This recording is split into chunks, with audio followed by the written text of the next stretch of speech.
Olá, mapeador.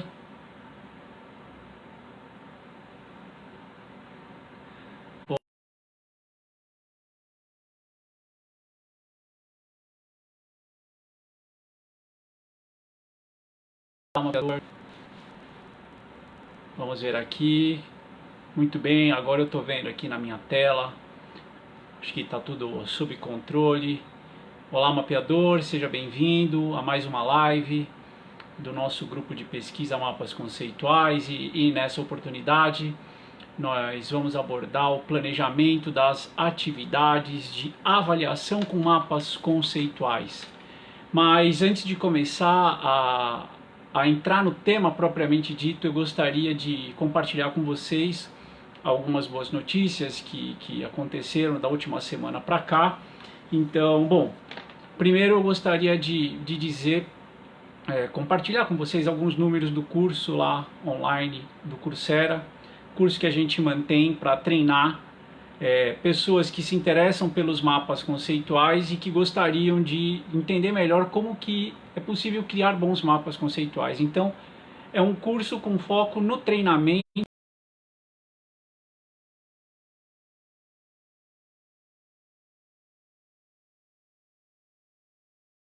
e no aprimoramento dos aspectos técnicos. Por cursos online aumentou demais e o que a gente acabou verificando foi um aumento explosivo na procura do nosso curso. E pasmem vocês, no mês de março nós atendemos 1.450 cursistas na plataforma do Coursera, o que nos enche de orgulho. Eu e a minha equipe ficamos extremamente felizes por ter a chance de compartilhar um conteúdo que já está lá à disposição de qualquer um que se interesse, e que no último mês mais de 1.000 pessoas tiveram a oportunidade de interagir conosco lá na plataforma Coursera. Então, o primeiro aviso que eu quero dar é esse aviso desse número que é absolutamente espetacular, nos surpreendeu a todos, e eu reitero o convite para que você seja meu convidado para fazer esse curso de forma gratuita. E se você tiver interesse, existe um link aqui que eu acabei de colocar na descrição e na discussão dessa live, então é só você ir lá na nossa fanpage. Existe um link no site do nosso grupo de pesquisa, que é o mapasconceituais.com.br/convite, e se você confirmar o seu interesse em participar do nosso curso, hoje até às 4 horas da tarde, eu tenho como inscrever você na turma que vai começar hoje. Então é uma turma exclusiva de convidados do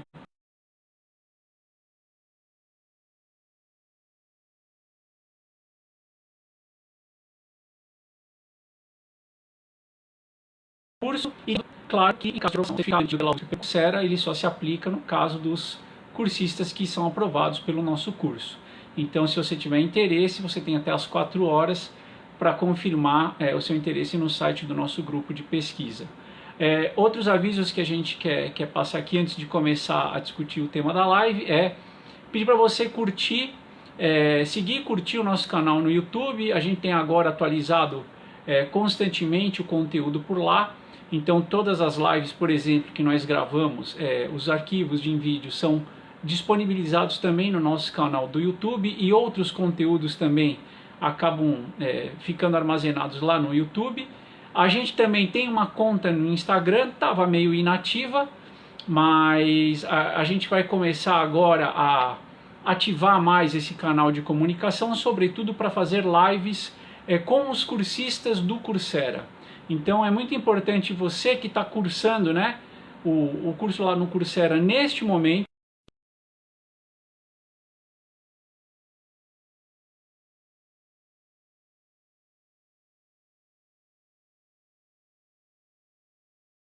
chamar a atenção, pedir que você siga o nosso Instagram. Nosso Instagram, ele é o @conceituaismapas, e peço para que você siga o @conceituaismapas no Instagram. Por quê? Porque amanhã às 6h30 da tarde, nós vamos fazer uma live, um bate-papo, na verdade, eu e um membro da minha equipe, com os cursistas que estão lá no Coursera. Então a gente quer agora abrir esse canal de comunicação com o pessoal que está lá na batalha, mexendo nas atividades, vendo os vídeos, e eu quero agora aproximar vocês cursistas da minha equipe para que a gente se conheça de uma forma um pouco melhor. Então nós vamos fazer lives curtinhas, vai ser meia horinha, um bate-papo, eventualmente nós vamos tirar algumas dúvidas, e o foco dessa live, que vai ser pelo Instagram, vai ser só dúvidas do Coursera. Então eu chamo a sua atenção para que você nos siga lá, porque amanhã às 6h30 eu e um membro da minha equipe nós vamos entrar, e quem estiver por lá a gente vai sair conversando sobre o Coursera. Espero que você goste de mais essa iniciativa do nosso grupo de pesquisa. Tudo isso é feito em prol dessa comunidade de mapeadores que a gente vê crescendo cada vez mais no Brasil. Essa comunidade que é feita por pesquisadores como eu e por muitos professores e alunos que se interessam cada vez mais por essa técnica de representação do conhecimento. Bom, feito esses anúncios, vamos... o último anúncio que eu tenho para fazer... Oi? Espera aí. Estamos de lado. Muito bem. Então, eu vou fazer uma mágica aqui. Segura aí, pessoal. Me dá só um minuto.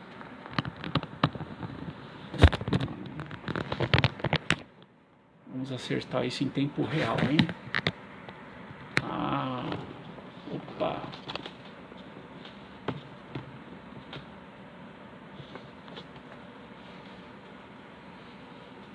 E agora?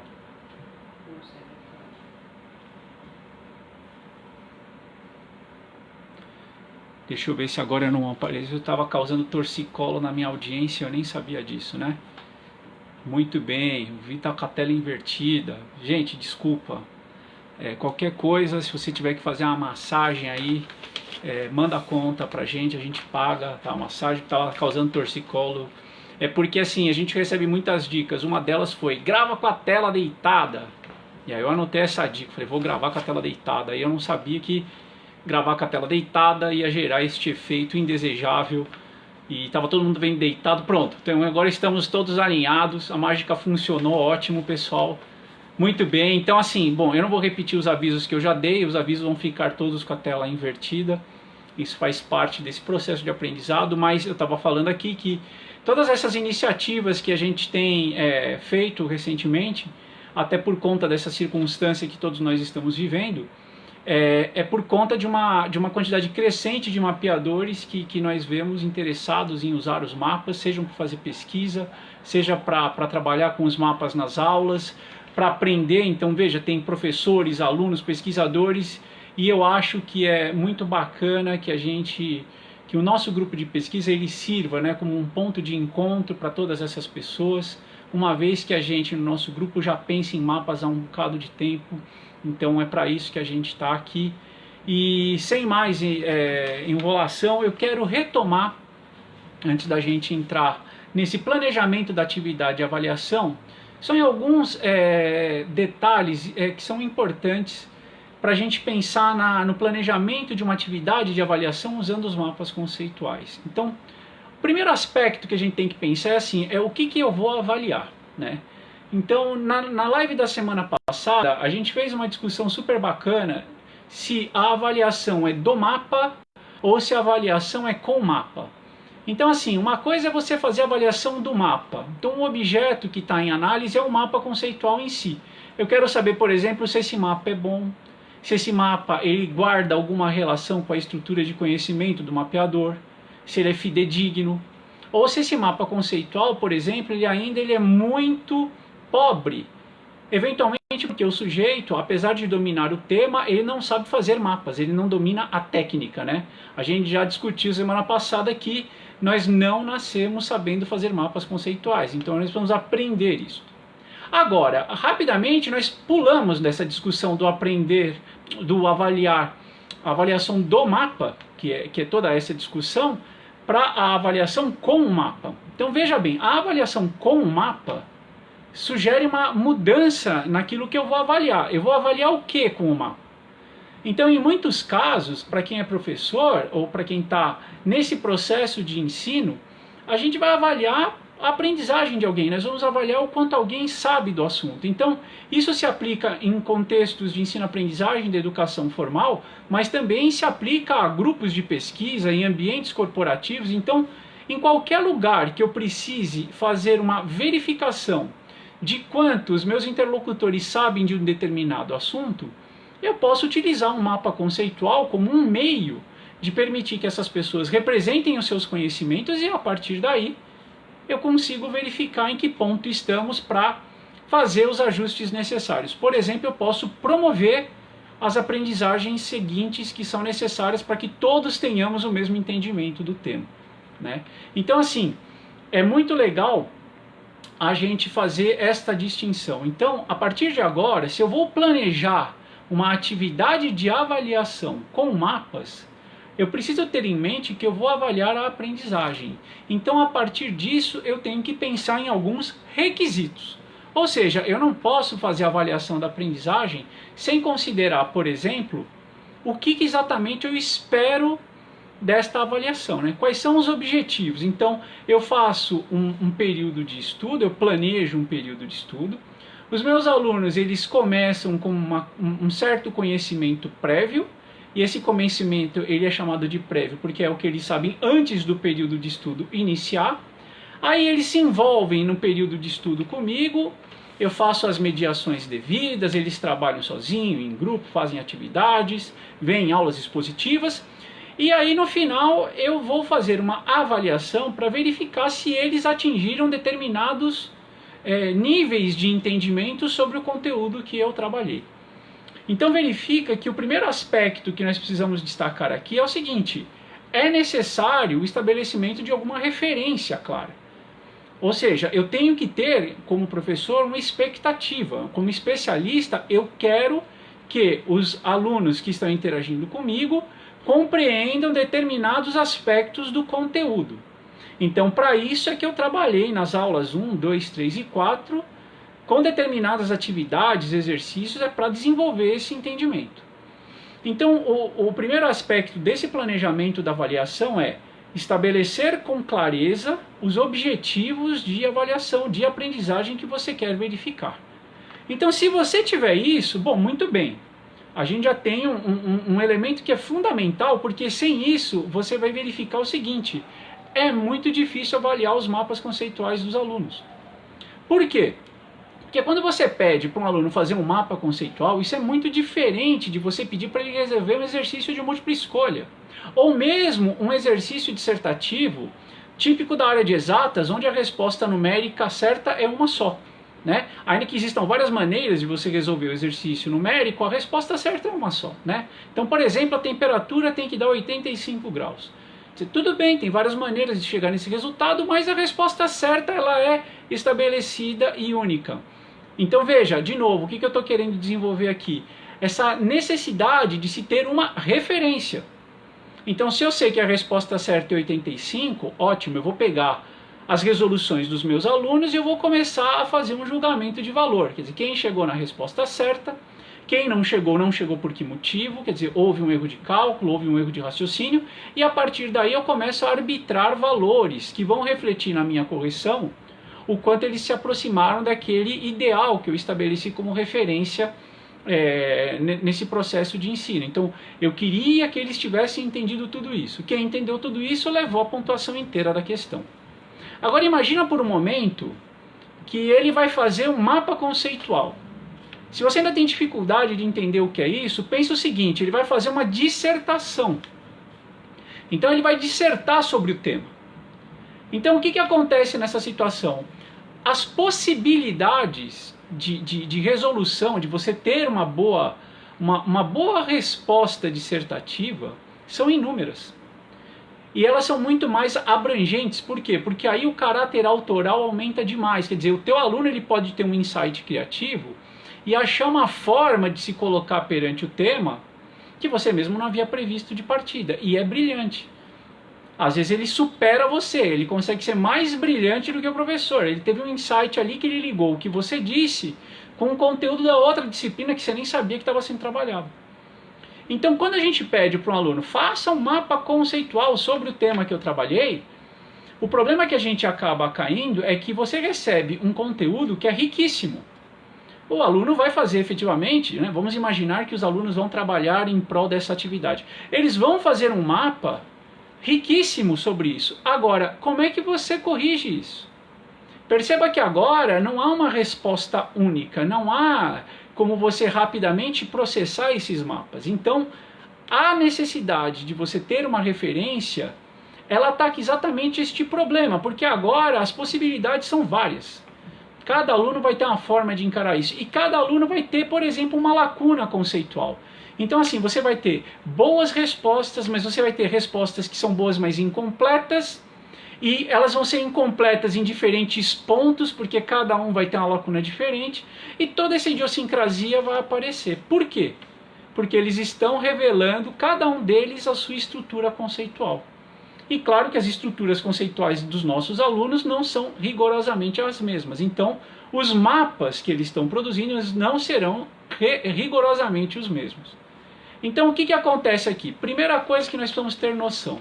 Quer dizer, usar mapa conceitual na avaliação da aprendizagem requer um tempo que nós não podemos desconsiderar se você quer avaliar os mapas e fazer um feedback adequado para o seu aluno, para ele entender aonde que ele pode melhorar, aonde que estão as lacunas dele, onde que ele pode avançar. Caso contrário, você simplesmente vai fazer aquela devolutiva que é assim, olha, eu vou dar um pontinho para quem fez o mapa. O problema todo é o seguinte, se este mapa ele é o produto final de um processo de ensino, só dar um pontinho para quem fez o mapa é insuficiente, né? Você imagina você pegar a tua prova, que você aplica usualmente, e aí você vai falar para o seu aluno assim, olha, pessoal, quem fez a prova ganhou um pontinho, e eu não vou corrigir a prova. Quer dizer, falta um elemento de verificação ali de quanto que eu sei e quanto que eu não sei, né? No fundo, os alunos precisam deste balizamento para eles saberem assim, tá, professor, mas o que exatamente eu preciso revisar? Então, quando o mapa conceitual entra no nosso planejamento de avaliação da aprendizagem, o primeiro aspecto é, eu vou considerar as referências, quer dizer, o que eu quero que o meu aluno saiba, porque eu sei que vai custar tempo, um tempo maior às vezes do que eu imagino, para processar esses mapas adequadamente. Então aí nós já temos também uma outra decorrência. Quer dizer, faz sentido nesse contexto você pedir mapas toda semana para os seus alunos, ou toda aula para os seus alunos? Então assim, toda aula que eu dou, eu incluo uma discussão nova, conteúdos novos que são relevantes para a minha articulação conceitual daquilo que eu quero fazer com os meus alunos. Então assim, qual que é a tentação que eu tenho? Nossa, eu vou pedir um mapa por aula. Então hoje aqui, na live passada eu discuti a diferença de avaliação do mapa e com mapa. Agora eu estou planejando a avaliação com os mapas conceituais. Quer dizer, vamos fazer um mapa da live passada, nós vamos fazer um mapa dessa live, e nós vamos fazer um mapa da próxima live, e aí eu estou te pedindo um mapa por live, e aí você está falando o quê para mim? Assim, tá, Paulo, e aí? Tá bom meu mapa? Você acha que tá bacana? E aí eu não estou tendo tempo de fazer a devida correção dos mapas de vocês, para falar exatamente, olha, precisa revisar aquele aspecto que eu discuti, aquele outro conceito lá, eu acho que você perdeu. E aí eu chego aqui e falo, pessoal, quem fez o mapa da outra live ganhou um pontinho. Se você não fez, você não ganhou, então você tem que fazer. Quer dizer, eu estou jogando o mapa como uma atividade burocrática, vai virar uma lista de exercício. Beleza, eu vou entregar o mapa, pelo menos eu ganho um pontinho. Então, fulano, dá aí teu mapa que eu vou copiar, porque pelo menos eu entrego. Você não vai ler mesmo? Então veja, pedir mapas com frequência, ok, só que você tem que ter noção de que você não vai ter tempo de processar esse mapa conceitual com esse detalhamento todo, se você, por exemplo, tiver turmas grandes, ou se você tiver várias turmas, ainda que elas não sejam grandes. Quer dizer, quantos alunos você atende aí por semana, né? E com quantos conteúdos distintos? Você dá aula só de um tema para um nível de educação formal? Ou de repente você dá aula para 2, 3 anos de educação formal, com temas diferentes, e aí você vai ter quantos mapas para corrigir por semana? Então assim, estabelecer a referência é importante, é um primeiro passo. Então eu preciso no fundo saber o que eu quero avaliar, né? E claro que isso se aplica não só quando você planeja a avaliação da aprendizagem com mapas conceituais. Isso a rigor deveria valer para todo tipo de avaliação da aprendizagem. Mas no caso específico que eu quero discutir hoje, isso é sumamente importante no caso dos mapas, porque o mapa vai gerar alguma coisa parecida com uma dissertação, e eu vou me ver assim, cara, num oceano de diversidade de respostas, que eu vou ter dificuldade depois de dar uma devolutiva para o aluno. Então, qual é a saída que a gente sugere? Então, assim, uma primeira saída seria, você vai pensar na sua sequência de aulas, né? Assim, quantas aulas você vai ter até chegar nessa avaliação final que você está querendo propor para os seus alunos. Muito bem. Você pode pedir mapas antes de chegar lá? Eu diria que você não pode, eu diria que você deve fazer isso, porque senão, imagina a seguinte situação, eu sou um professor, sei lá, de química, e eu estou trabalhando o tema ligações químicas com os meus alunos. Então assim, o sujeito já tem um problema comigo, né? Ele vai ter que entender ligação química. Mas eu reservei uma surpresa para ele que ele nem imagina. Então eu estou lá, aula 1 de ligação química, aula 2 de ligação química, aula 3, aula 4, aula 5, aula 6, e na aula 7 você vai fazer um mapa sobre ligações químicas. Quer dizer, e aí ele tem um problema enorme, porque ele agora está começando a entender ligações químicas e aí ele tem que se expressar de um novo formato. Agora ele tem que fazer um mapa. Então a sugestão que eu dou é, vamos introduzir os mapas conceituais na rotina da nossa sala. Só que aí eu vou chamar todos esses outros mapas, forante esse da avaliação final, de mapas intermediários. Então assim, eu posso prever a elaboração de mapas intermediários até para estimular os meus alunos a usarem os CIMAP Tools, a começarem a praticar a técnica. Então eu já sei que o primeiro mapa intermediário pode ser um mapa bem ruim, porque é a primeira vez que ele vai fazer um mapa. Esse primeiro mapa intermediário pode ser sobre um tema que eles já dominam. Então a gente pode usar como estratégia assim, olha, faz um mapa aí sobre um tema que você goste. E aí você negocia com a classe um tema que todo mundo gosta, entende, e todo mundo gera um primeiro mapa em função disso. Esses mapas que são intermediários, ou seja, que não fazem parte da minha avaliação lá final, eu sempre vou olhar eles no conjunto. Esses mapas intermediários faz sentido você falar o seguinte, olha, quem fez um mapa intermediário ganha um pontinho. Mas por quê? Porque esses mapas, eles vão apontar como eles são na verdade uma preparação para você fazer aquele mapa final que eu vou avaliar e vou te dar uma nota. Então o que acontece é que aqui eu pego cada um desses mapas intermediários, eu computo quem entregou, quem não entregou, até para premiar o sujeito que está participando ativamente das atividades da disciplina, e faço um comentário geral. Então aí dá para você, professor, fazer o seguinte, pega alguns mapas desta pilha, dá uma olhada e vê o que mais chama a sua atenção. O que mais chamar a sua atenção pode ser um recado geral para todas as turmas, para todos os seus alunos. Então você pode voltar na aula seguinte e começar a aula já dizendo o seguinte, olha, eu olhei alguns dos mapas que me foram entregues e eu notei o seguinte, falta verbo no termo de ligação. Então deixa eu mostrar para vocês qual é a implicação disso. Veja, eu estou atacando um aspecto técnico do mapeamento conceitual. De repente, lá em alguma altura, eu posso fazer um outro mapa intermediário e propor um outro tipo de discussão. Então aí de novo, eu pego os mapas, computo quem fez, quem não fez, e aí eu faço o quê? Olho alguns, vejo o que mais chama a minha atenção e volto para minha sala. Vou dar aula para minha turma e falo, pessoal, eu dei uma olhada nos mapas que vocês me entregaram na aula passada e me chamou a atenção o uso que vocês estão fazendo do conceito de ligação iônica. O conceito de ligação iônica, tem gente que não está usando ele de uma forma adequada, porque eu acho que vocês ainda não entenderam o que vai acontecer com os elétrons quando os compostos são iônicos. Então veja, nesse caso que eu estou fazendo, eu estou dando uma sinalização em termos conceituais do conteúdo. Então o que acontece é que com essa estratégia eu sustento o uso de mapas intermediários na minha disciplina, eu computo quem está fazendo e quem não está fazendo, então assim, eu estou premiando os alunos, eu dou um feedback, mas é um feedback de ordem geral, ele é algo muito genérico. Por quê? Porque ainda não chegou a hora de eu olhar cada aluno meu em detalhe.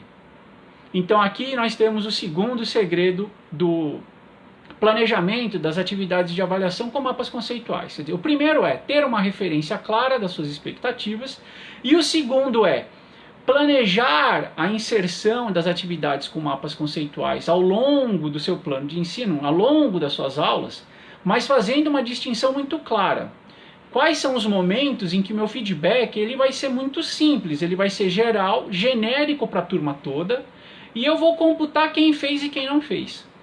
São esses mapas que eu chamo de intermediários. Quando vai ser o momento em que eu vou olhar mapa de cada um dos meus alunos com o maior cuidado possível, para apontar para esse aluno o que exatamente ele não está entendendo com a devida precisão que eu gostaria. Então, esse seria o mapa de avaliação final. Então veja que se eu pensar desta forma, eu pego o meu cronograma e eu já sei até mais ou menos qual é o fim de semana do meu semestre ou do meu ano que eu vou ter que investir para corrigir mapa. Porque vai ser aquele que assim, eu vou dar prova hoje na quinta-feira, então é o seguinte, sábado que vem eu vou passar o meu sábado fazendo essa avaliação mais fina dos mapas conceituais finais dos meus alunos para dar um feedback muito, muito, muito bom para eles. Então, assim, esta distinção é fundamental, por quê? Porque isso tira o mapa conceitual daquela banalização que ele vai entrar. Porque aí o que vai acontecer é o seguinte, usualmente, o que a gente vê ao conversar com professores que tentam usar mapas conceituais? O sujeito acha que o mapa é simples, ele coloca o mapa lá na sala de aula, pede para os alunos fazerem mapas, faz mapa toda semana, rapidamente você tem um monte de mapa conceitual para processar, você não vai dar conta, e aí o teu feedback ele é geral para toda a pilha, para todas as pilhas de mapa, inclusive para aquele mapa final. Então vai virar assim, pessoal, quem fez os mapas eu dou um pontinho. E aí o que acabou de acontecer? Você desmoraliza o mapa conceitual naquilo que ele tem de melhor, ou seja, ele virou mais uma atividade lúdica para quebrar a rotina da sala de aula. Por quê? Porque o aluno não está vendo o benefício daquilo. Ou seja, a oportunidade que o aluno te deu de mostrar a rede conceitual dele para você fazer um feedback e apontar precisamente onde ele precisa melhorar, isso ficou perdido. E eu entendo por quê. Veja, eu também já passei por isso. Eu também já fiz isso. Por quê? Porque você vai se dar conta do seguinte, não dá tempo, Paulo. Não dá tempo, cara. É muito aluno, é muita turma. Então por isso que nós estamos fazendo essa live aqui. É para discutir isso. Eu estou contando também parte da minha experiência. Eu também, tudo que eu estou falando aqui, eu já passei por isso também. Então, assim, tem que tomar esse cuidado, porque tem o outro lado da moeda. Quando você consegue fazer essa distinção de mapas intermediários e você consegue dar um bom feedback no mapa final, o efeito na tua sala é espetacular, porque os alunos vão comprar a ideia. Porque ele sabe que você está falando com ele. Você vai chegar para o aluno, você vai chegar, por exemplo, e falar assim, Fernando, você não entendeu direito o conceito de ligação iônica. Você precisa estudar mais ligação iônica. Aí você vai chegar, Marília, você entendeu ligação iônica, mas você não entendeu ligação covalente. Aí você vai falar assim, Melissa, você não entendeu nada de ligação química. Então o que acontece? Você personaliza esta devolutiva. Então o aluno sabe que assim, olha, na real ele está falando comigo. E pior que ele tem razão, eu não entendi mesmo. E quando você tem essa fotografia da sua sala, você começa a ter condições de fazer atividades que hoje você não consegue fazer. Então imagina o seguinte, o Roger, por exemplo, é um aluno que foi muito bem nessa parte da matéria. Então eu posso começar a estruturar, logo depois dessa avaliação que eu fiz, eu vou colocar o Roger no grupo com a Melissa. Por quê? Porque o Roger, que entendeu muito bem a matéria, de repente ele vai explicar para a Melissa, que ainda não entendeu muito bem como é que é a diferença das ligações químicas, ou o que é ligação química. Então, ou seja, eu consigo induzir a formação de grupos, onde eu coloco um aluno que foi bem em cada um dos grupos, e eu gero algumas perguntas para que essa discussão seja orientada, ou seja, eu vou colocar os alunos que foram bem para discutir com os outros alunos como é que aquelas lacunas conceituais podem ser preenchidas. Então o que acontece é assim, eu vou usar a própria informação que eu tirei da avaliação com mapas que eu fiz para colocar os alunos para colaborarem entre si. Então isso é um desdobramento que eu posso ter da minha avaliação com mapas, tá? Então só para a gente fechar aqui, deixa eu tomar uma aguinha. Pessoal, só para a gente A Cláudia está falando também, Cláudia, todos nós já passamos por isso. Quem falar que não está mentindo? Quem falar que não está mentindo? Então é o seguinte, só para a gente encerrar essa discussão aqui, eu estou aqui com a minha colinha, dessa discussão de processo, uma coisa que eu acho legal é a gente imaginar o seguinte, vamos pegar o processo e os mapas intermediários, né? Ah, Paulo, então como é que dá para fazer isso? Bom, dá para fazer isso de várias formas, né? Então imagina o seguinte, eu vou ter uma sequência, sei lá, de 3, 4, 5 aulas. Primeira coisa, não precisa pedir um mapa toda aula, né? Continua usando as estratégias que você já tem como professor. Ah, Paulo, eu uso muito exercício. Paulo, eu uso muita discussão. Paulo, eu uso seminário. Bom, continua usando o que você usa e inclui o mapa. Mas não inclui o mapa só na hora da avaliação final, né? Dá chance para o seu aluno se preparar para se expressar nesse formato. Então, pois bem, feito isso, o que a gente pode pensar? Nos mapas intermediários, você pode diversificar a sua demanda. Então, por exemplo, eu posso pedir um mapa individual. Depois, no meu próximo pedido, eu posso pedir mapa colaborativo. Então, eu vou chegar para os alunos e vou falar o seguinte, ó, sabe aquele mapa que você fez individualmente? Então, agora eu quero que você colabore com os seus colegas. Então, você vai sentar em duplas ou trios, a partir daquele mapa individual, você pega o que mais, de novo, a gente viu desde lá, e eu quero que vocês façam um mapa colaborativo, né?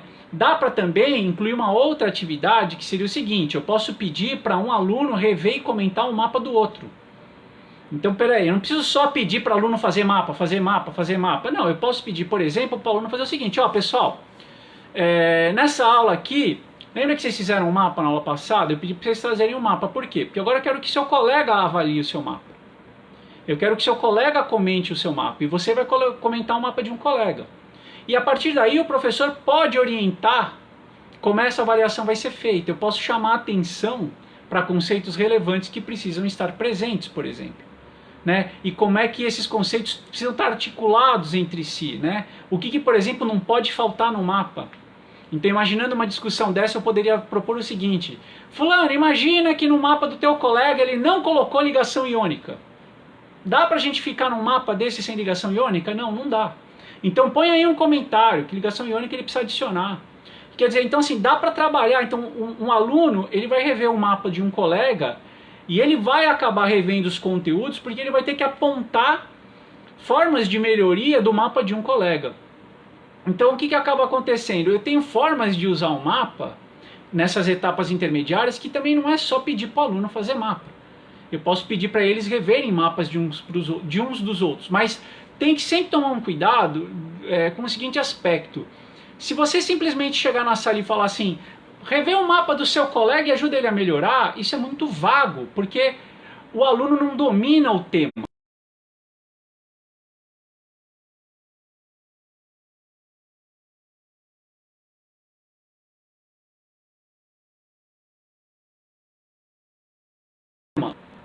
Aí, voltei, deu uma travadinha, né? Então, pessoal, deixa eu retomar o que eu estava falando aqui. Se você faz um pedido muito vago para o teu aluno, do tipo, rever o mapa do teu colega. Cara, como ele não domina o tema que nem você, a revisão dele vai ser uma revisão meio ingênua. Vai ser assim, seu mapa tá bonito porque ele é colorido. Seu mapa tá grande. Então, assim, você tem a chance de, nesse processo, fazer a mediação para apontar com clareza o que é importante. Então, assim, isso dá chance de você colocar todo mundo na sala para rever os conteúdos que são relevantes. Então, assim, nós vamos fazer um mapa de cálculo aqui. Então, agora pega o mapa do seu colega, você vai revisar um mapa de cálculo. Calma, pessoal, não precisa sair da live, pelo amor de Deus, é brincadeira. Eu também não entendo cálculo, mas só é um caso hipotético. Olha como fica complicado, difícil, não é? Então, imagina que você vai rever um mapa de cálculo. O que vai acontecer? Você vai falar o quê? Nossa, que bacana, tá grande, tá colorido. Então, o que acontece é assim, eu perco os elementos para fazer a discussão de conteúdo. É nessa hora que o professor entra. Então, aí o professor tem que entrar dizendo alguma coisa no seguinte sentido. Pessoal, lembra que nós estudamos derivada na última aula? Então, a primeira coisa que eu vou pedir para você é assim, olha o mapa do seu colega e vê se ele incluiu o conceito de derivada. Se ele incluiu, vê com quais outros conceitos ele relacionou o conceito de derivada. E aí você começa, ele relacionou com o conceito A, B e C? E aí você, por quê? Aí você vai discutir, olha, se ele não fez isso, como é que alguém entende derivada sem relacionar derivada com A, B e C? Então veja que aí, olha o que eu acabei de fazer, eu estou pondo você para refletir sobre isso. Tudo bem, você está avaliando o mapa de um colega, mas eu estou colocando você para pensar sobre isso. E alguém está fazendo o quê? Alguém está avaliando o seu mapa. Então, olha, que estratégia bacana. Eu consigo pôr o mapa isso é uma atividade de mapa intermediário e as pessoas não estão gerando um mapa mais. Aliás, eles estão fazendo até algo que é super benéfico. Eles estão gerando um feedback para eles mesmos, para eles melhorarem os mapas deles. E isso, de alguma maneira, permite que o mapa melhore sem que eu tenha que... O professor tem que ir lá e olhar o mapa por um, nessa etapa ainda que os mapas não estão tão bons. Então a ideia é que aqui a gente consiga fazer os alunos trabalharem com os conceitos. E o mapa vai ser um veículo, vai ser uma estratégia para eu fazer isso, né? Então eu só queria ilustrar aqui que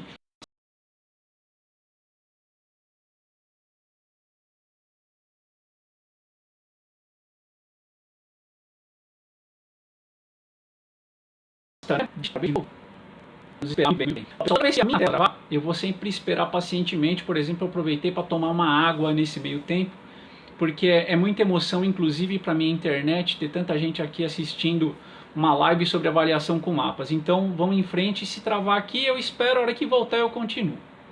Então a ideia é o seguinte, se a gente gosta dessa leitura que eu estou fazendo do tipo, ó, tem mapas intermediários e tem um mapa final, o que a gente fez agora foi uma discussão de como diversificar essas atividades que eu estou chamando de intermediárias. Quer dizer, não precisa toda aula pedir para o aluno fazer um mapa individual, né?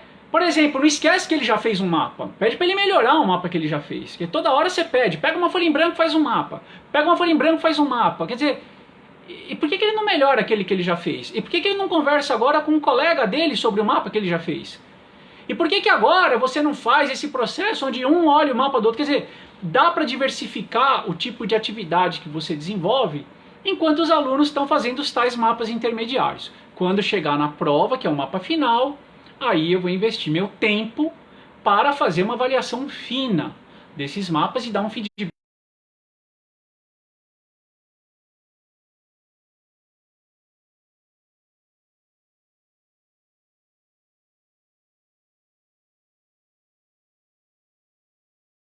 Aí eu vou dar um feedback rico para todos os meus alunos. Muito bem.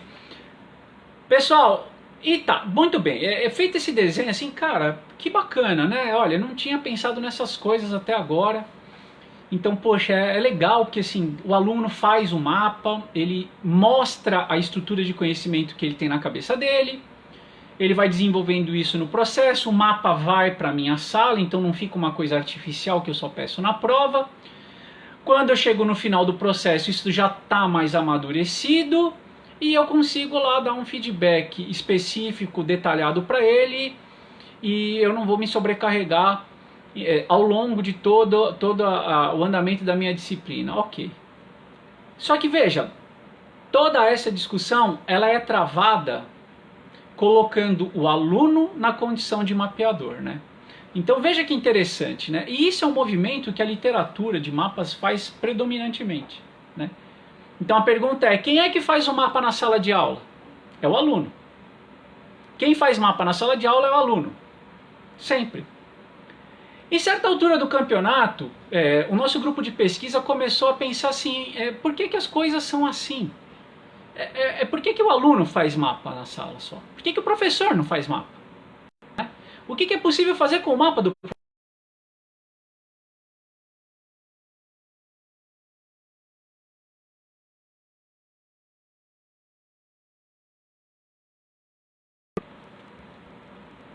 o que é possível fazer com o mapa do professor?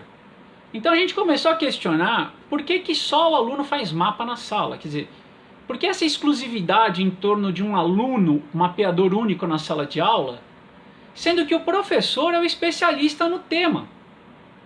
Então veja, quando você dá a sua aula, quem é que mais entende do tema naquele ambiente? É você. Então veja, por que você não faz mapas sobre o seu tema e eventualmente leva esse mapa para a sua sala de aula? Então veja, isso foi só uma pergunta no começo. Agora, por que essa pergunta surgiu? Porque mesmo com toda essa estratégia dos mapas intermediários, dessa alocação de um feedback mais genérico e um feedback específico lá no final, a gente ainda tem que pensar o seguinte, você vai precisar de um tempo para processar esses mapas da avaliação final. Por quê? Porque essa vai ser uma avaliação comparativa. Então não tem um gabarito de mapa, né? Vamos voltar àquela ideia do exercício de múltipla escolha. Um exercício dissertativo que é quantitativo, não tem um gabarito para o mapa. Então, o que vai acontecer? Eu apliquei lá a minha prova, os alunos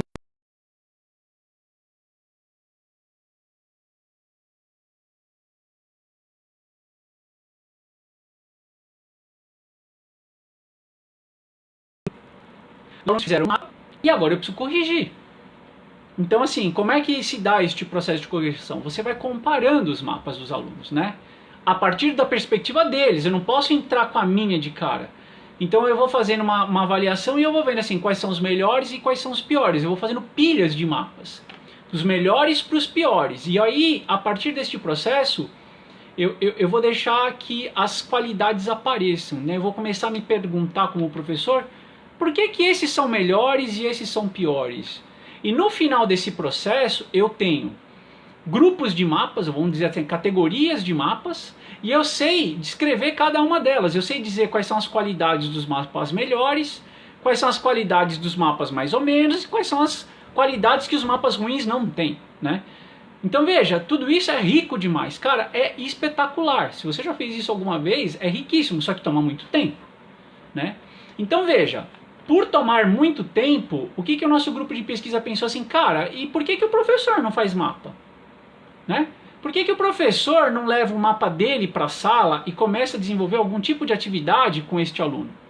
Então, na literatura, o que a gente tem? A gente tem, por exemplo, o mapa como um organizador prévio. Isso é muito, muito bem descrito já na literatura, isso vem lá da teoria da aprendizagem significativa, proposta por Ausubel. Então, o que você faz?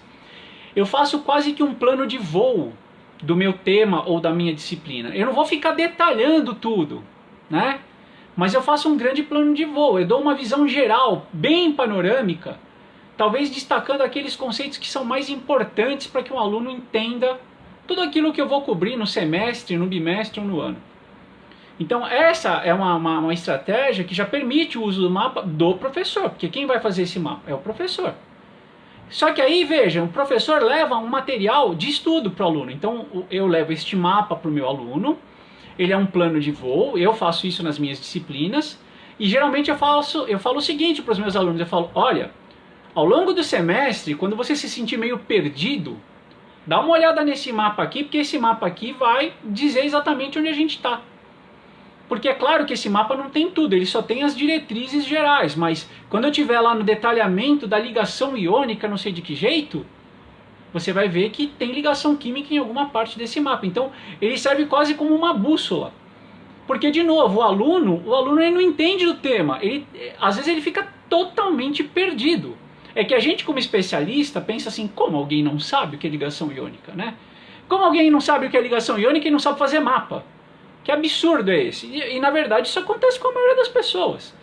Então, esse plano geral ajuda muito o aluno a se aproximar do nosso conteúdo, porque ele está aprendendo o nosso conteúdo.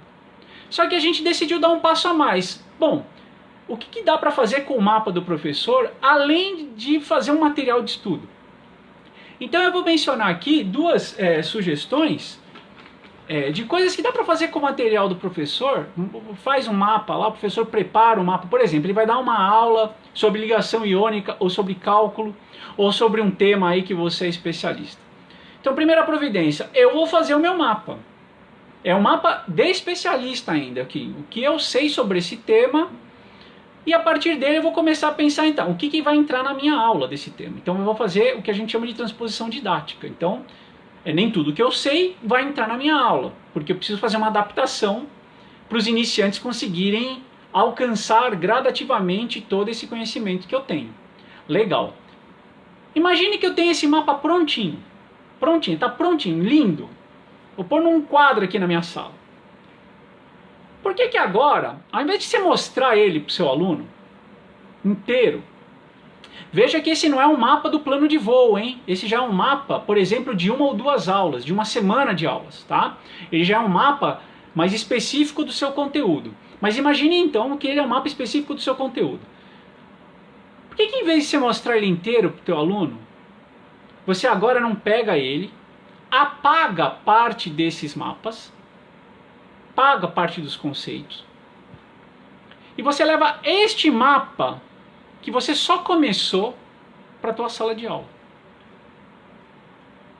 E aí, o que você vai oferecer para discussão com os alunos não é o teu mapa completo que você fez, mas é esse mapa que eu chamo de mapa iniciado. Então veja, o que eu posso oferecer para os meus alunos? Eu posso oferecer para os meus alunos assim: oi pessoal, esse mapa aqui é sobre o tema que eu vou tratar na aula. Veja, eu já coloquei os conceitos, eu já comecei o mapa. Só que tem esses outros conceitos aqui que eu deixei no rodapé, que de alguma maneira eles vão se articular em torno dessa rede que está iniciada. Pronto, eu acabei de gerar uma atividade com mapa onde o aluno não tem que fazer o mapa dele, né? O aluno não precisa fazer o mapa dele. Olha a diferença. Eu estou fazendo uma indução no processo a partir de elementos que vão me gerar a possibilidade de chegar próximo de um gabarito. Por quê? Porque o mapa originário é meu. Eu que fiz. Então eu faço um mapa do conteúdo, deleto boa parte dele e deixo alguns conceitos para ver como é que esses alunos vão colocar os conceitos no mapa. Eu posso, por exemplo, pedir o seguinte para os alunos: falar, olha, vocês têm que estudar tal vídeo, tal capítulo, tal exercício. E aí, depois que vocês fizerem isso, vocês vão conseguir encaixar esses conceitos no mapa. Então o que eu quero ver na sala de aula, o que eu quero ver na próxima aula que a gente tiver, é como vocês encaixaram ele no mapa. Então o que acontece agora, a gente unifica o ponto de partida. Então a vantagem que tem do professor fazer os mapas na sua sala é que a gente unifica o ponto de partida. Dá para perceber a diferença? Quando você pede para o aluno fazer o mapa, a idiosincrasia é enorme, porque cada aluno vai fazer o mapa da cabeça dele. Nessa atividade que eu acabei de descrever, o que vai acontecer? O ponto de partida é único para todo mundo. Eu estou dando um mapa iniciado, eu estou dando conceitos soltos, e eu estou pedindo para todo mundo estudar um texto, um vídeo ou um exercício e depois associar os conceitos no mapa. Adivinha o que eu vou fazer na minha próxima aula? Eu vou discutir como que eles relacionaram esses conceitos com aquela estrutura que eu forneci. Então eu mantenho, de alguma forma, um ponto comum na discussão. Eu estou usando o mapa, mas o ponto comum é mantido. Então isso ajuda muito a ganhar tempo na sala de aula. Então o que a gente tem defendido é que, assim, é claro que é legal pedir para o aluno fazer mapa. Só que quando a gente coloca o aluno fazendo mapa, a grande vantagem é que ele elabora e cria as estruturas dele. Muito bem. Qual é a desvantagem? Isso toma muito tempo. Isso toma muito tempo. Qual é a outra alternativa? O professor pode ser um mapeador. Então, se o professor pode ser um mapeador, nós temos uma vantagem. O professor, ele vai ganhar tempo, ele vai conseguir bolar atividades que vão ser encaixadas naquele ritmo de sala de aula.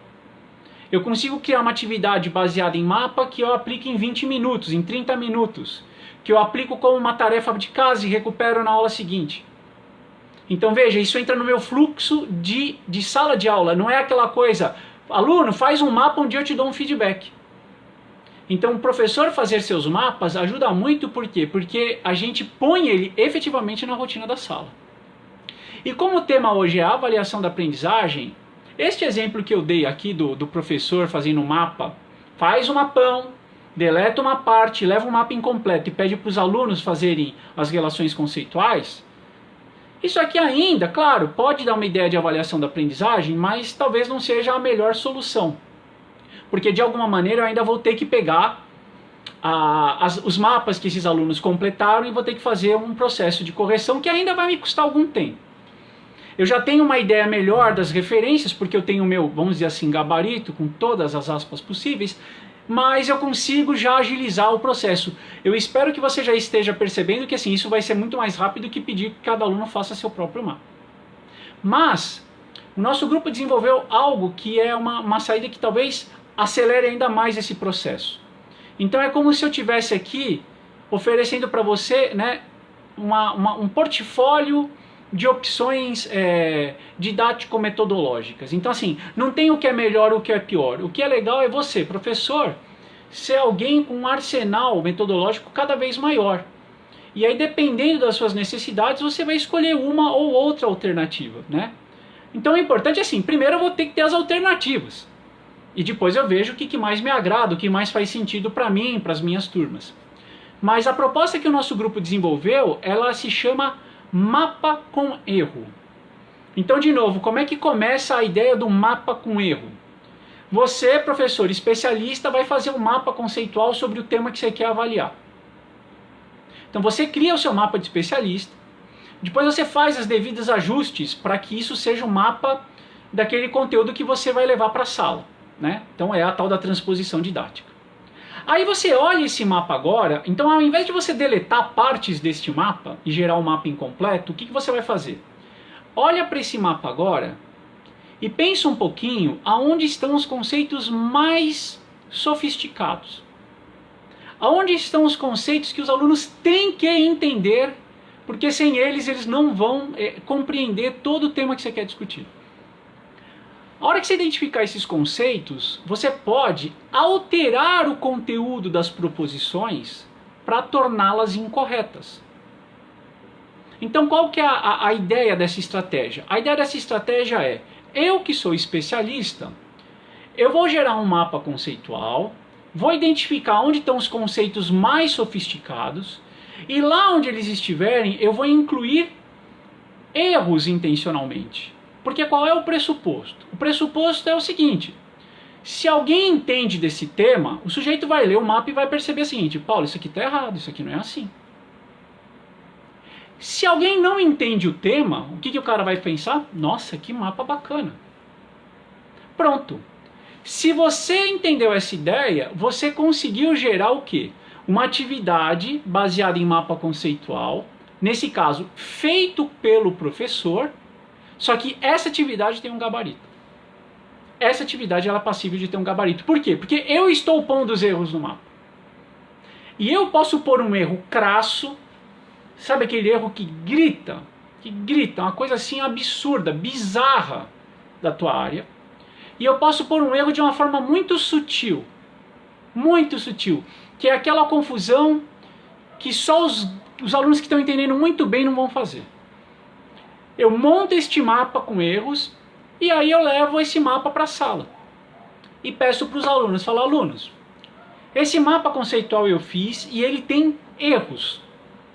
Eu quero que vocês me digam aonde estão os erros e eu quero que vocês me expliquem por que os erros estão errados, né? Por que algumas proposições estão incorretas? Qual é a origem do erro? E aí você vai ter uma atividade que se desdobra em dois níveis. O primeiro nível é um gabarito que você corrige com eles na hora, é feedback imediato. Eu posso falar para eles assim, todo mundo fez? Fez? Muito bem. Aí eu vou revelar para os caras, eu falo assim, ó pessoal, esse mapa tinha 8 erros, e tais proposições estavam erradas. E aí eles vão poder computar quais foram os erros que eles identificaram, quais foram os erros que eles não identificaram. Então veja que aqui nós já temos um corte para ser feito, né? Se o aluno consegue identificar um erro, eu já posso dar o feedback para ele. Falar, olha, muito bem, você se deu conta que aqui tinha um erro. Isso sugere que você tem um bom domínio do tema. Se ele não detecta o erro, eu posso fazer um feedback para ressaltar que, olha, esta relação conceitual não é bem assim. Então, se você está pensando desse jeito, é melhor a gente revisar essa parte da matéria. Por que você não volta e lê aquela parte do capítulo do livro? Volta lá e lê de novo, porque você vai ver que as coisas não são assim. Então essa é uma primeira parte da tarefa, e eu dou o feedback imediato, rápido, na lata, por quê? Porque basta checar quais dos erros foram localizados. O mais legal é que eu ainda tenho a explicação do erro. Então assim, por que aquilo está errado? Então o mais legal é que você vai identificar um grupo de alunos que o cara acha o erro e ele explica o erro. Olha, isso aqui está errado por causa disso, disso, disso. Você vai olhar para esse aluno e falar assim, cara, ele está parecendo especialista falando. Olha que bacana, ele entendeu o tema. Só que você vai ver um outro grupo de alunos que dificilmente você identificaria. que é o cara que fala assim, ó, isso aqui tá errado. E aí você fala, muito bem, por quê? A hora que ele vai explicar o porquê tá errado, você se dá conta que ele não consegue articular a explicação. Isso é típico, é um movimento típico de quem está aprendendo um conteúdo novo. É o cara que ele sabe, você nunca passou por isso? Pensa um pouco na tua vida de estudante. Você tá lá fazendo aquela prova de cálculo difícil, aí você fala, sei lá, putz, isso aqui tá errado. Mas eu não sei porquê, mas tá errado. Porque eu não sei. Então essa atividade de mapa conceitual com erro, eu consigo caracterizar exatamente esta condição. Aquela condição que o cara está quase chegando lá. Então ele acha o erro, mas ele não consegue me explicar o porquê que está errado. Veja que também nessa situação eu consigo dar um feedback para ele. Eu falo, olha, você está no caminho certo, mas é necessário você ir lá naquela parte do capítulo e reler para diferenciar o conceito A do conceito B. Faça isso e depois veja se você não consegue explicar por que está errado aqui para mim numa condição melhor. Então o segredo disso é que, ao incluir erros intencionalmente no mapa, você cria, de alguma maneira, um gabarito. E eu consigo acelerar o processo, não de correção, eu não gosto de trabalhar com essa ideia, mas de dar uma devolutiva para os alunos. E nesse caso, a devolutiva, ela também, de alguma maneira, pode ser pré-programada. Porque assim, o cara não achou o erro que está nessa parte do mapa. Eu já sei o que ele tem que olhar. Porque eu que preparei a sequência de aulas. Ele não achou o outro erro. Eu também já sei o que ele tem que olhar. Paulo, ele achou o erro, mas a explicação não está boa. Então ele tem que rever o experimento de laboratório. Então veja, eu já posso deixar tudo mais ou menos pré-organizado. E dependendo de como o aluno se sai na tarefa, eu consigo direcionar ele para um feedback que vai ser específico exatamente para o nível de entendimento que ele tem no momento. Então, o que eu quis mostrar com essa live? Então isso é melhor do que o aluno fazer mapas? Não. Isso é diferente. Isso aumenta o teu arsenal de possibilidades. Então você pode pôr o aluno para fazer mapas? Sim. Pode ter mapa intermediário? Sim. Tudo isso continua valendo. Só que você pode fazer os seus mapas? Aí a minha pergunta é, por que não? Você pode levar um mapa incompleto e pedir para os alunos trabalharem, fazerem isso em grupos e você depois mediar a discussão? Por que não? Você pode usar mapa com erro? Por que não? Está com receio de usar mapa com erro? Não tem problema. Pensa no mapa com erro no início para fazer uma avaliação diagnóstica. O que é isso exatamente, Paulo? Pensa no mapa com erro no início do teu processo de ensino. Você vai começar o tema agora com seus alunos. Vou começar hoje com eles. Aí você está na dúvida assim, Paulo, será que eles sabem o conceito tal e o conceito qual? Não sei. Faz um mapa com erro, coloca erros em torno do conceito tal e qual e vê se eles acham um erro. Faz uma avaliação diagnóstica, porque essa avaliação ela vai ser imediata. Não precisa nem pedir para explicar o erro nesse caso. Para fazer essa avaliação diagnóstica no início do processo de aprendizagem, lá no início do meu processo de ensino, o que eu posso fazer? Pessoal, eu tenho um mapa com erro aqui para vocês. Eu vou dar 10 minutos para vocês me dizerem onde estão os erros. 10 minutos depois eu vou falar assim, vocês acharam um erro tal? Vocês acharam um erro tal? Vocês acharam um erro tal? E aí eu já vou ter eu vou tomar o pulso da minha turma para saber quais são os conhecimentos prévios que eles eventualmente têm ou não têm para eu entrar no tema que eu quero discutir com eles. Senhores, a gente está aqui chegando perto de 1 hora já de live e eu estou muito feliz em ver tantas pessoas aqui firmes e fortes comigo nessa discussão toda. Eu queria só fazer aqui, endereçar 2 respostas para as perguntas. A gente deixou, eu mandei uma mensagem para divulgar essa live e eu deixei aberto um formulário para as pessoas mandarem perguntas, né?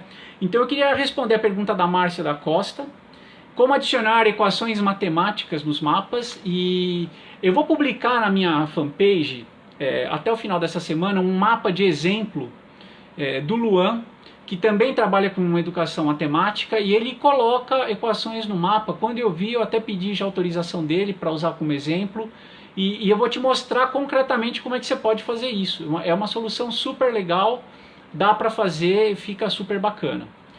E a Celina me pergunta sobre como a dificuldade no CIMAP Tools pode dificultar todas essas estratégias que a gente discutiu de usar mapas com os alunos. Veja, O CMap Tools ele é uma ferramenta.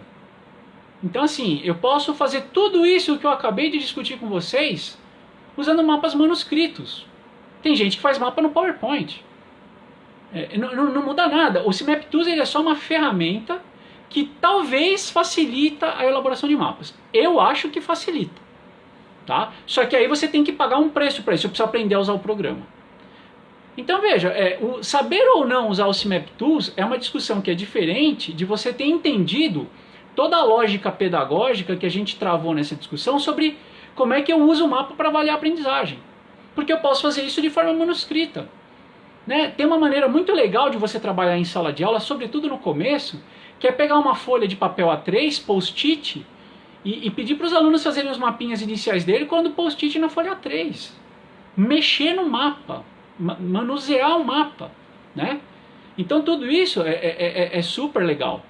Então assim, o CMap Tools ele é uma ferramenta, é mais ou menos assim. Quanto que o Word dificulta o processo de redação acadêmica? Não sei. Se você souber usar o Word, ele vai te ajudar. Se você não souber usar o Word, ele vai te atrapalhar. Mas ele tem pouco a ver com você saber escrever bem. Né? Isso a gente já tinha discutido também na live da semana passada. Eu vou pegar aqui uma última perguntinha que apareceu aqui no chat, que é da Helenice. Se colocar erros, se colocar o erro não contribui para reforçar o erro. Veja, na minha experiência, não, desde que você faça a mediação correta. Né? Então assim, não é uma pegadinha. Né? Não tem esse sentido. Ela é uma atividade baseada em mapas. Então, a todo momento, eu discuto isso com os meus alunos. Então, a atividade ela começa, né, declarando explicitamente o seguinte: caros alunos, você recebeu uma folha, tem um mapa conceitual que eu fiz, este mapa tem erros.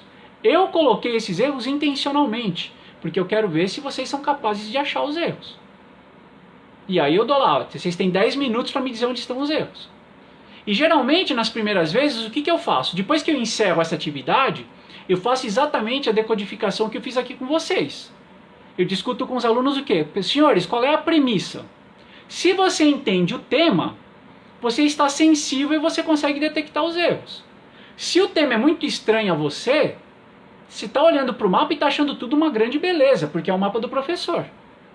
E aí eu aponto que nesse caso específico do mapa com erro isso é um problema. E claro que eu, no momento seguinte em sala de aula, eu já estou discutindo os erros.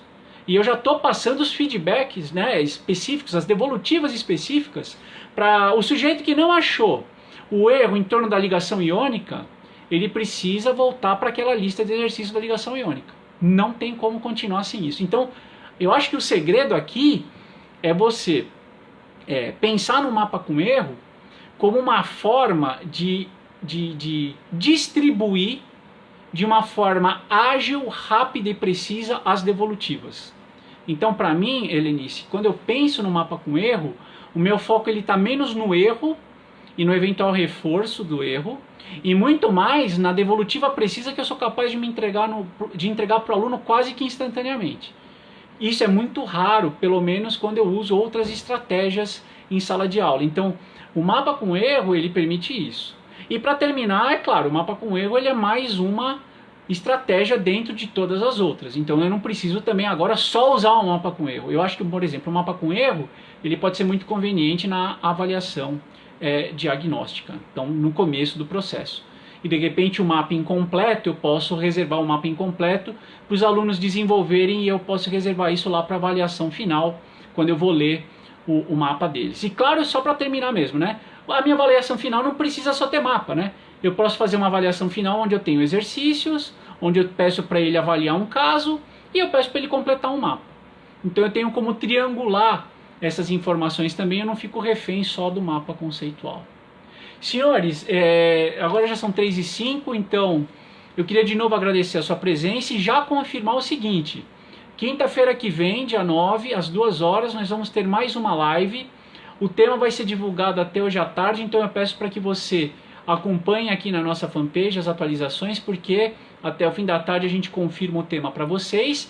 E eu lembro que, se você tiver interesse em fazer o curso online no Coursera, se você confirmar o seu interesse pelo site mapasconceituais.com.br/convite, até as 4 da tarde, eu ainda consigo te inserir na turma que eu vou criar ainda hoje, né? Lembrando que esse convite te dá acesso gratuito a todo o conteúdo do curso e inclusive ao certificado se você for aprovado. Senhores, é isso. Muito obrigado pela presença de todos. Fiquem em casa, aproveitem os nossos conteúdos online e vamos mapear. Um abraço a todos.